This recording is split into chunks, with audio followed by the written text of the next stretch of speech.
welcome back, my lovers of learning. We are at Night Nurse today. I'm Professor Burns, and today we are going to discuss inappropriate immune responses.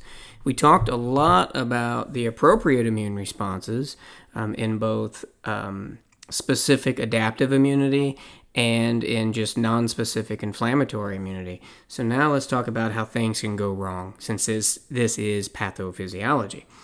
Inappropriate immune responses are termed hypersensitivity. So it's just an inappropriate immunologic response to an antigen. There are four major types. Type 1 is allergic. It's IgE mediated, and it involves eosinophils and mast cells. It has a lot to do with histamine. And type 2 is a tissue-specific hypersensitivity, and there are actually two types that we'll talk about, but they always involve an antigen-antibody complex and tissue-specific. It attacks a specific type of tissue. Type 3 is an immune complex. It involves an inappropriate antigen-antibody complex and is not tissue-specific, so it typically attacks multiple organ systems, multiple areas of the body. Type 4 is cell-mediated. It involves T-cell activation in an inappropriate way. Now, a couple of terms you should know. Autoimmunity is loss of tolerance of self-antigens. Remember when the body phagocytize and destroy old normal proteins that we have in our body, it's supposed to have tolerance to those and stop there. However, we can lose tolerance of our self-antigens, and then that causes making antibodies to ourselves, or autoantibodies. And this can be evolved. This can occur in the hypersensitivities of 2, 3, and 4. Now, alloimmunity is where the immune system attacks the antigens of another person. And we can see this in, for example, blood transfusions for type 2 tissue-specific, or organ donation like we see in type 4, where the T cells attack the donated tissue. Let's start with type 1 hypersensitivity. This is allergic in nature, and so it involves IgE-mediated reaction where you get an antigen binding to IgE, and that releases a ton of histamine. And histamine, remember, is going to activate inflammation. So we get increased capillary permeability, vasodilation, edema in the tissue. This is commonly seen in seasonal allergies, food allergies, and even asthma. Now, we don't worry about those too much, although they're treated and they cause quite a bit of morbidity. But what we really worry about is a severe form of allergic reaction called anaphylaxis, which is life-threatening. So in any type of reaction, especially anaphylaxis, we get that systemic vasodilation, and in anaphylaxis, it's system-wide, so it can actually cause hypotension and shock. We get tissue edema from the increased capillary permeability and fluid shifting out of the vascular compartment, out of the vascular pipes, into the tissue, and that fluid's going to cause swelling, so that can swell the airway and cause bronchial swelling and airway obstruction. Manifestations early on can just be itching or coughing or a little bit of shortness of breath or wheezing, but then as the anaphylaxis progresses, patient becomes dizzy, perhaps faints from hypotension, and can develop urticaria, which is hives, as you see in this child here, where there are marks all over the chest. And this child is actually suffering from angioedema, which is swelling of the mucous membranes. You can see the lips look very swollen. So this patient is truly having an anaphylactic reaction, and it's quite concerning. The treatment's often epinephrine, which reverses the vasoconstriction, antihistamines, which stop the mast cell degranulation, which stops histamine release, and helps counteract the allergic reaction. The next hypersensitivity, type 2 hypersensitivity, is tissue-specific. Now, as the name implies, it is specific to a specific form of tissue. It's where an antibody binds to a specific tissue antigen and causes an inappropriate reaction. And there are two types of type 2 tissue-specific reaction. First is cytotoxic, the second is ADCC. So first, with a cytotoxic reaction, an example of that is an ABO blood reaction. This would be an alloimmune reaction to a foreign antigen. So we're giving someone, and we're transfusing donated blood to somebody, and there's a reaction. How does this happen? Well, on the red blood cells, which is typically what's given in blood transfusions, is packed red blood cells.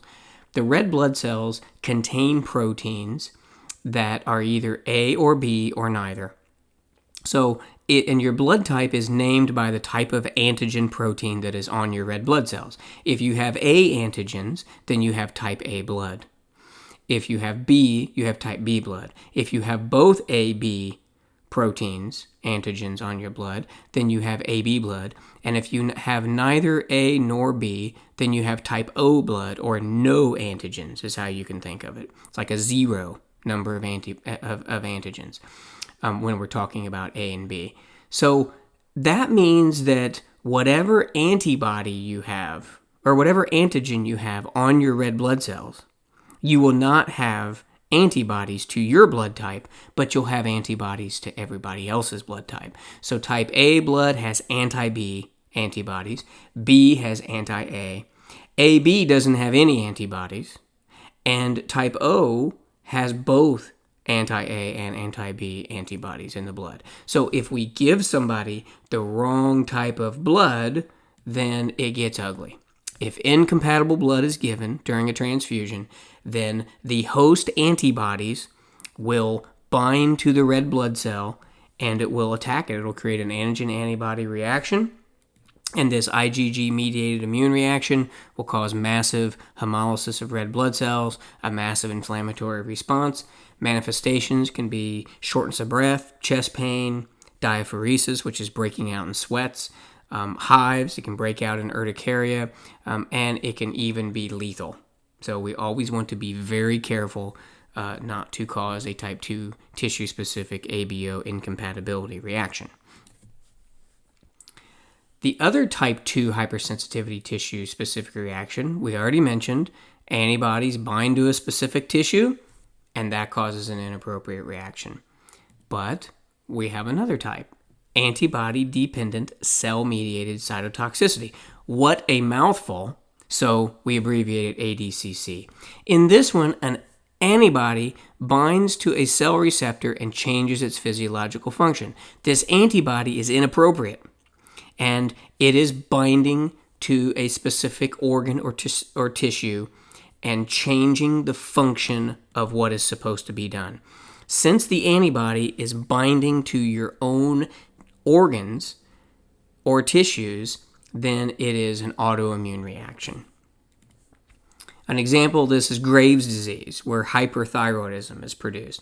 Normally, the way we get thyroid hormone produced is TSH is released from the pituitary, thyroid-stimulating hormone. TSH is released from the pituitary, it goes to the thyroid hormone, and it binds to the TSH receptor, TR. And that flips the switch for the thyroid gland to begin making thyroid hormone and releasing it. In Graves' disease, we have developed an inappropriate autoantibody on the thyroid receptor site, and it binds the TSH receptor site, and it actually flips the switch, and the thyroid gland thinks that TSH has bound to it.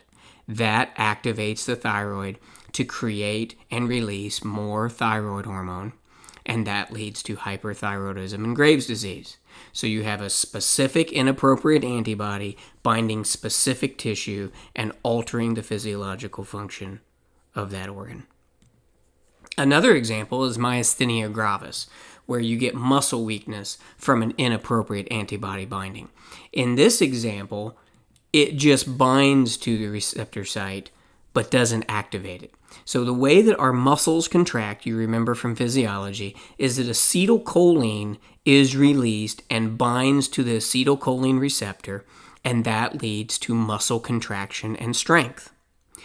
In the instance of myasthenia gravis, an inappropriate autoimmune anti-acetylcholine antibody is made, anti-ACH antibody, and it binds to the acetylcholine receptor. It does not activate the acetylcholine receptor, it just gets in the way of acetylcholine actually binding to it. So acetylcholine cannot find the receptor to bind to it, and this leads to decreased muscle contraction and muscle weakness. So 2 examples of type 2 hypersensitivity tissue-specific autoantibodies that are altering physiological function. Now normally an antibody will bind to an antigen. It'll form an antigen-antibody complex that will activate complement, and complement, with the help of inflammation and phagocytosis, will clear that foreign invader. But a mistake in this process can lead to inappropriate inflammation and widespread tissue damage. This is what we see in type 3 immune complex hypersensitivities. It is not tissue specific. So the antigen-antibody complex and complement activation can cause widespread host damage across multiple tissues and multiple systems, and it can attack anywhere. Scenario 1 is a blood-borne antigen-antibody complex is not properly removed and complement inappropriately is activated. It could also be that an inappropriate antibody is actually made from mimicry, and you get an autoimmune reaction in that case. So either way, you get widespread inflammation and tissue destruction across multiple systems. A great example of this is acute rheumatic fever. A patient has strep throat or a skin infection that's strep. It's the antigens are not properly cleared. So antigen-antibody complexes are bound in the bloodstream and they're not properly cleared. And what they often do is they deposit themselves in cartilage tissue. So they can deposit themselves in the joints and also in the cartilage cardiac tissue of the heart valves. Then, when complement finds this antigen-antibody complex and gets activated and stirs up the inflammatory process, it causes massive destruction to wherever the antigen-antibody complex took place. And that can be the joints, and it can be the heart valves, and that can lead to rheumatic heart disease. Another example is when the antigen of the antigen-antibody complex is autoimmunity. It's our own tissue. So the body does not tolerate us anymore, does not tolerate a certain antigen protein, and creates an antibody. This is where the immune system loses self-tolerance, creates an autoantibody, and then begins to attack our own tissues throughout our body. So again, it can be system-wide. An example of this is systemic lupus erythematosus. Systemic meaning it's affecting multiple tissues and multiple organ systems. So type 3 hypersensitivity always involves an inappropriate antigen-antibody complex. It either doesn't get cleared or it's an autoimmune, and it creates this antigen-antibody complex that's inappropriate, and it is systemic tissue destruction. It is not tissue specific. Now, we talked about autoimmune, so let's spend a minute or so talking about autoimmune. Autoimmune disorders are when normally our body has self-tolerance of our antigens. It will not activate creation of antibodies against us. But in autoimmune disorders, that's exactly what happens. We get antibodies against our own cells or proteins, and these are called antibodies. They're called autoantibodies. So then these autoantibodies form antigen-antibody complexes on our very own tissue. And that leads to complement activation, inflammation, and destruction of our very own tissue, like what we just saw in the type 3 hypersensitivity. Example is systemic lupus erythematosus.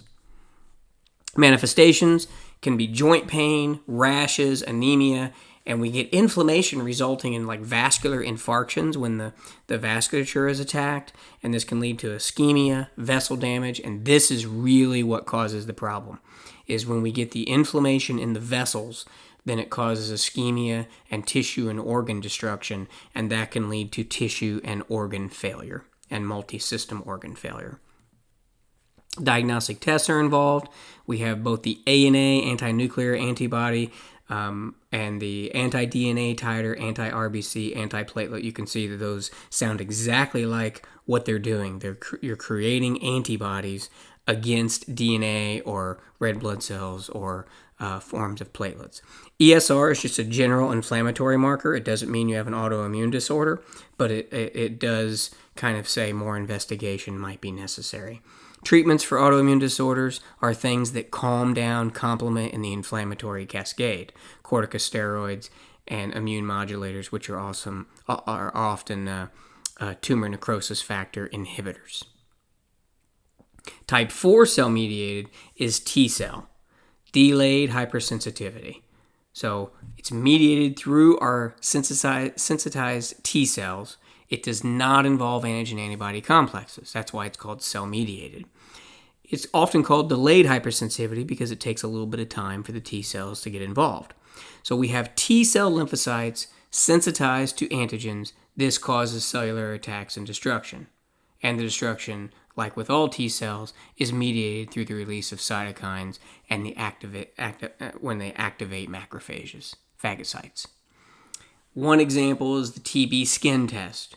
You put a little bit of TB protein, the purified protein derivative, PPD, under someone's skin. You poke their skin, gets a little bit red, doesn't really matter. That's just tissue damage and inflammation. But they come back a couple days later, and we see what's happened. If there's a delayed reaction to a previously encountered antigen, we get a T cell reaction, and this results in an induration. And this tells us that this patient's body recognizes TB. It doesn't mean they have TB. It just means that it recognizes TB, and further investigation might be necessary. Another example is contact dermatitis against latex or nickel or poison ivy, poison oak. And in this instance, the plant urushiol oil acts as a hapten. It stays on the skin. You can also have chemicals that can act as haptens. And then those bind to the skin, which has the other hapten. And together, two haptens form an antigen that activates T cells. So you end up getting the vesicular lines and the reaction that you often see in allergies, in skin delayed hypersensitivity. So it's not an allergic reaction when you get poison ivy. It's a cell-mediated delayed hypersensitivity, which is why the rash shows up a day or two after you encounter the plant. Another very serious form is an alloimmune T lymphocyte reaction. Alloimmune meaning our body is attacking someone else's tissue. That's graft versus host tissue rejection. So T lymphocytes eventually identify the different HLA antigens on the tissue that's been donated, and it begins to initiate an attack as though it's a foreign invader. And it can happen days or weeks after tissue transplantation, or it can happen chronically months to years. Some other type 4 autoimmune examples that we're going to see are type 1 diabetes, where we have an attack, an autoimmune destruction of the pancreatic beta cells where insulin is made. So type 1 diabetics have virtually no insulin production. Rheumatoid arthritis involves an autoimmune reaction against collagen, which helps to destroy the joints. And Hashimoto's disease, a form of hypothyroidism, in which an autoimmune reaction occurs and destroys the thyroid cell, and then the patient eventually ends up with no thyroid production and hypothyroidism. So in summary, we talked about hypersensitivities, the inappropriate immunologic responses to an antigen. Sounds like we went through a ton, and we did. But that's okay. You've got this. Okay, you've got it. So type 1 is allergic IgE mediated. It involves eosinophils, mast cells, and histamine release. Type 2 is tissue specific. We talked about two different types. Always involves an antigen-antibody complex, and tissue specific. Always involves a certain type of tissue. And there were the two different types. The immune complex involves an inappropriate antigen-antibody complex, but is not tissue specific. It's system wide. And then type 4 cell mediated involves the T cells and was delayed hypersensitivity. We also talked about autoimmunity, where the body loses tolerance of self-antigens, and we saw this in examples of hypersensitivities 2, 3, and 4. And we also defined alloimmunity, in which the immune system attacks another person's antigens, and we saw this in ABO type 2. And so that's a lot of discussion of different types of specific immunity. And now we're going to swing the pendulum in the next video to actually cover the other side, which is immunodeficiency. So thank you very much for attending. If you enjoyed it, please subscribe to the Night Nurse Learning Channel. I'm always building new content. You can find it at nightnurse.com as I add more and more videos. So I appreciate it. See you next time.